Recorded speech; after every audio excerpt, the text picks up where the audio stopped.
أشرقت نفسي بنور من فؤادي حينما رددت يا رب العباد وانتشت روحي وصار الدمع الحمد لله وكفى وسلام على عباده الذين اصطفى أما بعد فأعوذ بالله من الشيطان الرجيم بسم الله الرحمن الرحيم غیر المغضوب علیہم ولا الضالین صدق اللہ العظیم۔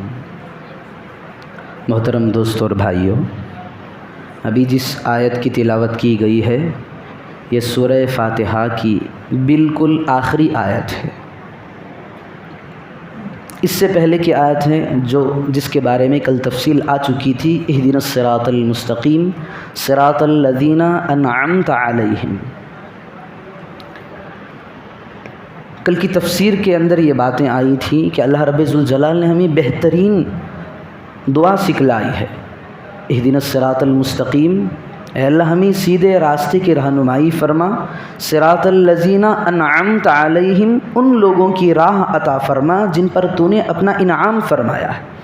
اب دیکھیں، بندہ جب سیدھی راہ پر چلتا ہے تو بندہ بھٹک بھی سکتا ہے، اور بھٹکنا دو طریقے سے ہوتا ہے، ایک علم کے باوجود بھٹک سکتا ہے اور ایک جہالت اور نادانی کی وجہ سے بھٹک سکتا ہے۔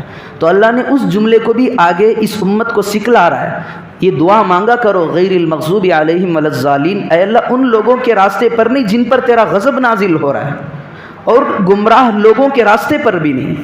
المغضوب جن پر اللہ کا غضب نازل ہوا ہے، احادیث پاک کے اندر ملتا ہے کہ اس سے یہود مراد ہیں، الضالین اس سے نصارہ مراد ہیں، یعنی یہود باوجود علم ہونے کے ان کے اندر ایک کام ایسا تھا، ٹیڑھا پن ایسا تھا، سب کچھ جانتے تھے کہ اللہ برحق ہے، اس کے انبیاء برحق ہیں، حضرت عیسیٰ برحق ہیں، لیکن علم کے باوجود ان کی ہٹ درمی، بغض، اناد، کبر، یہ چیز ایسی تھی کہ انہیں آگے حق پر انہیں سوار نہیں کر سکی۔ تو اللہ رب ذوالجلال قرآن مجید میں ارشاد فرماتا ہے وباءوا بغضب علی غضب، ان پر اللہ کی پھٹکار ہے، غضب ہی غضب ہے اللہ کا۔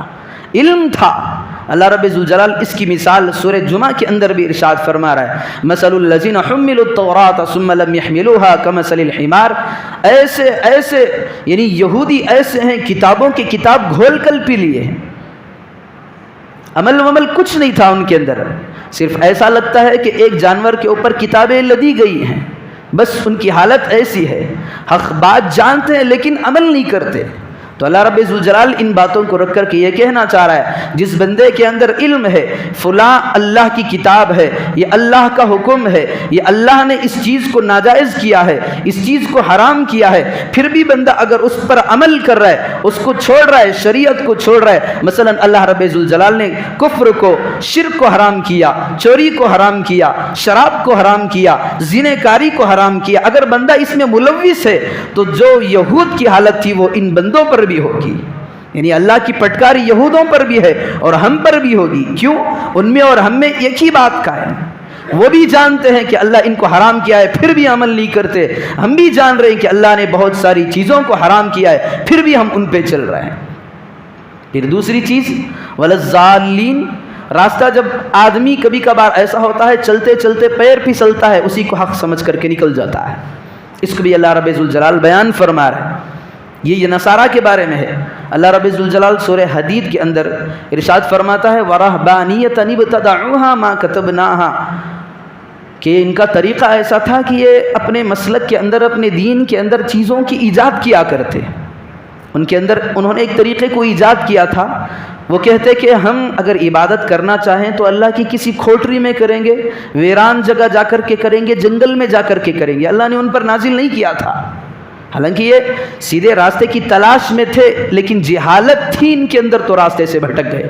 تو اللہ رب ذوالجلال کہہ رہا ہے انہوں نے ایک بدعت کو ایجاد کیا، نیا طریقہ ایجاد کیا، رہبانیت، الگ تھلگ رہنے کا، الگ رہ کر کے اللہ کی عبادت کرنے کا۔ پھر اللہ کہتا ہے فما رعوها حق رعایتها، طریقہ انہوں نے ایجاد کیا، پھر اپنے طریقے پر وہ کما حقہ قائم نہ رہ سکے، تب بھی یہ گمراہ ہیں۔ یہود بھی گمراہ، نصارہ بھی گمراہ، اور یہودیوں کے طریقے پہ جو بھی چلے گا وہ بھی گمراہ، نصرانیوں کے طریقے پہ جو بھی چلے گا وہ بھی گمراہ۔ اللہ رب العزت جگہ بجا یہود و نصارہ پر لعنت فرمائی ہے۔ تو اس سے بچنا چاہیے کہ جن چیزوں کو ہم جانتے ہیں ان پر عمل کرنا چاہیے۔ اللہ رب الجلال نے جن چیزوں کو ممنوع قرار دیا ہے ان سے بچے رہنا چاہیے۔ تو غیر المغضوب علیہم ولا الضالین، اللہ رب الجلال بہتر دعا ہمیں سکھا رہا ہے، اس دعا کو مانگتے رہنا۔ اہدنا الصراط المستقیم، سیدھے راستے پر گامزن فرما۔ صراط الذین انعمت علیہم، جن لوگوں پر تو نے انعام کیا ہے ان کے راستے پہ ہمیں چلانا۔ غیر المغضوب علیہم ولا الضالین، گمراہوں کے راستے پر ہمیں مت چلا، اور ان لوگوں کے راستے پر بھی ہمیں مت چلا جن پر تیرا قہر اور غضب نازل ہوتا ہے۔ یہاں تک کہ سورہ فاتحہ مکمل ہو چکی ہے۔ اب ایک بات ہے، سورہ فاتحہ کی شروع کے اندر جب اس کی بات آئی تھی تو اس وقت اس کے فضائل بیان کیے گئے تھے۔ آخر میں ایک فضیلت اور مزید بتا دیتا ہوں۔ علماء دیوبند میں سے حسین احمد مدنی نور اللہ مرقدہ نے ایک وظیفہ بتلایا ہے۔ یہ ان بھائیوں کے لیے ہے جو ہمیشہ پریشان رہتے ہیں، غموں کے اندر گھرے ہوئے رہتے ہیں، ٹینشنوں میں ملوث، مصیبتوں کے انبار، مصیبتوں کے پہاڑ ان پر ٹوٹ رہے ہیں۔ حضرت نے کتاب میں لکھا ہے کہ جو بندہ فجر کی نماز اور سنت کے درمیان، فجر کی نماز اور فجر کی سنت کے درمیان 41 مرتبہ سورہ فاتحہ پڑھ لیتا ہے تو اللہ رب ذوالجلال غیبی طریقوں سے اس کے گھر کے اندر برکات کا نزول فرماتے ہیں، غموں اور ٹینشنوں سے اسے خلاصی نصیب فرماتے ہیں۔ ہماری حالت دیکھیں، اگر کوئی اللہ رب ذوالجلال ہمارے گھروں کے اندر لائٹ کو رکھا ہے، یہ دیا ہے کہ اس پر چلو تمہارے گھر کے اندر روشنی آئے گی، ہم کہتے ہیں اللہ ہمیں لائٹ کی ضرورت نہیں ہے، فلاں کے پاس لائٹ ہے، ہم اسی کے نقش قدم پر چلیں گے۔ بھائی جب ہمیں نماز پڑھنے آتی ہے تو ہمیں وظیفے کرنے کیوں نہیں آتے؟ ہمیں دعائیں کیوں مانگنا نہیں آتا؟ اللہ رب ذوالجلال نے طریقہ بتایا ہے، پیارے حبیب صلی اللہ علیہ وسلم نے طریقہ بتایا ہے۔ اگر گھر میں پریشانی ہو، ٹینشن ہو، مصیبتیں آ جائیں، پریشانیاں آ جائیں، غم آ جائیں، حالات آ جائیں تو ہم رخ کرتے ہیں عاملوں کا۔ ہم عامل نہیں بن سکتے کہ ہمارے پاس دعائیں نہیں ہیں، کہ ہمارے پاس شریعت نہیں ہے۔ اور آج کے زمانے کے اندر میں اگر صاف طور پر کہوں، آج جتنے عامل ہیں ان میں سے ایک دکے اچھے ہیں، ورنہ پورے ڈاکو ہیں، عزتوں کو لوٹنے والے، ایمان کے بکاؤ کرنے والے، ایمان کو داؤ پر لگانے والے۔ کوئی یہ نہیں کہتا کہ بھائی جاؤ اللہ کے دربار میں، جاؤ نماز سے مسائل کو حل کرو، جاؤ قرآن کے ذریعے سے مسائل کو حل کرو، رب کی بارگاہ میں جا کر کے دعا کر کے اپنے مسائل کو حل کرو۔ کوئی نہیں کہتا، ہر ایک بیٹھا ہے گلی گلی کے اندر دکان کھول کر کے بیٹھا ہے، آئے میں ان کا ایمان بھی لوٹوں گا، اگر عورتیں آئیں تو ان کی عزتوں کو بھی لوٹوں گا۔ کتنے واقعات ہم نے نہیں سنے، پھر بھی ہم جاتے ہیں۔ ہمارا ایمان کہاں بچا ہے؟ جو صورت مجھے آتی ہے وہی صورت اس کو بھی آتی ہے۔ جب ہمارے پاس پاور ہے، نماز پڑھنا اللہ رب الجلال سب پر فرض کیا ہے، ہر ایک بندہ ہر رکعت کے اندر سورہ فاتحہ پڑھتا ہے، تو سورہ فاتحہ کا عمل ہم میں سے کیوں نہیں کر سکتا؟ ہم اپنے گھر کے اندر، ہم اپنی ذات میں لائٹ اور چراغ کیوں نہیں سلگا سکتے؟ کب تک ہم دوسروں کی روشنی کے اندر چلتے رہیں گے؟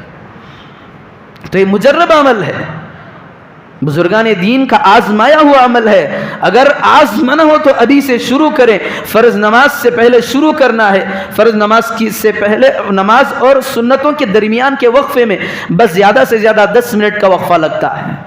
دیکھیں پھر زندگی بھر اپنا معمول بنائیں۔ اللہ رب الجلال کیسے راستے ہمارے گھروں کے کھولتا ہے، ایسا لگے گا کہ جو تالے لگے ہوئے ہوتے ہیں دروازوں پر، اگر کیلی نہ ہو تو اچانک جب ٹوٹ جاتے ہیں تالے، اس طرح سے ہمارے مشکلات فوراً ٹوٹنے پر مجبور ہو جائیں گے۔ اتنی بڑی پاور اللہ رب الجلال نے سورہ فاتحہ کے اندر رکھی ہے۔ ایسا سمجھے کہ پورے 30 پاروں کا خلاصہ اللہ رب الجلال نے سمیٹ کر کے سورہ فاتحہ کے اندر رکھا ہے۔ تو اس کی بہت ساری فضیلتیں، اس پر بھی عمل کر کے دیکھیں۔ پھر ایک بات مسئلے کی ہے، جب بھی سورہ فاتحہ کی بات آتی ہے تو ایک مسئلہ جان لیں، بہت سارے لوگ اس سے غافل ہیں۔ مسلک حنفی کے اندر، حنفی المسلک کے اندر یہ مسئلہ ہے کہ اگر کوئی بندہ یا مقتدی امام کے پیچھے نماز پڑھ رہا ہو تو کسی نماز میں، کسی رکعت میں امام کے پیچھے سورہ فاتحہ کی تلاوت نہیں کر سکتا۔ ہمیں سے بعض ہوتے ہیں جب 4 رکعت عشاء کی چل رہی ہوتی ہے، پہلی 2 رکعت میں امام صاحب قرات کرتے ہیں، پھر تیسری اور چوتھی رکعت میں قرات نہیں ہوتی، پیچھے سے پڑھنا شروع کر لیتے ہیں۔ یہ عموماً غفلت کی بنا پر ہوتا ہے، نادانی کی وجہ سے ہوتا ہے، لیکن احناف، مسلک احناف کے اندر اگر امام کے پیچھے کوئی سورہ فاتحہ پڑھتا ہے تو مکروہ تحریمی لکھا گیا ہے۔ مکروہ تحریمی کسے کہتے ہیں؟ ایک مکروہ تنزیہی ہوتی ہے، چلے گا، اور ایک مکروہ تحریمی یعنی حرام کے قریب ہو جاتی ہے۔ ہم آ رہے نماز کے اندر، نماز پڑھ رہے ہیں، شریعت سے تھوڑا سا ہٹ گیا تو ہماری نماز مکروہ تحریم میں بدل گئی۔ یہ جو ہمارا مسئلہ ہے قرآن و حدیث اور آثار صحابہ سے مؤید اور ثابت ہے۔ اللہ رب ذوالجلال قرآن کے اندر فرماتا ہے وَإِذَا قُرِئَ الْقُرْآنُ فَاسْتَمِعُوا لَهُ وَأَنصِتُوا، جب قرآن کریم کی تلاوت ہوتی رہے تو تمہارا کام کیا ہے؟ فَاسْتَمِعُوا لَهُ، کان دھر کر کے سننا اور اپنی زبان کو خاموش رکھنا۔